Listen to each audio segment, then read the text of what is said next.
শুক্রবার থেকে শুরু হলো উচ্চ মাধ্যমিক পরীক্ষা। এবছর জেলায় ছাত্রদের থেকে ছাত্রীদের সংখ্যা বেশি। প্রথম দিন নির্বিঘ্নেই মিটল পরীক্ষা। ফারাক্কায় হাসপাতালের বেডে বসে পরীক্ষা দিল এক ছাত্রী। মনোবীক্ষণ পলিক্লিনিক, চিকিৎসার জগতে এক দশক। এখন এখানে সব বিষয়ে ডাক্তারবাবু এক ছাদের তলায়। ফোন করুন 7477799515 এই নম্বরে। এবছর মুর্শিদাবাদ জেলায় মোট পরীক্ষার্থীর সংখ্যা 65,579। এর মধ্যে ছাত্র সংখ্যা 26,679 এবং ছাত্রী সংখ্যা 38,900। গত বছরের তুলনায় এবছর প্রায় 6,000-এর ওপর পরীক্ষার্থী কম রয়েছে জেলায়।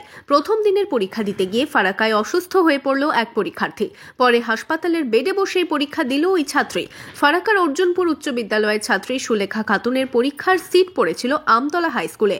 শুক্রবার প্রথম দিনের পরীক্ষার শুরুর কিছুক্ষণের মধ্যেই অসুস্থ হয়ে পড়ে ওই ছাত্রী। স্কুল কর্তৃপক্ষ তাকে অর্জুনপুর প্রাথমিক সেন্টারে নিয়ে যায়। সেখানে সুস্থ হলে হাসপাতালের বেডে বসেই পরীক্ষা দেয় ওই উচ্চ মাধ্যমিক পরীক্ষার্থী।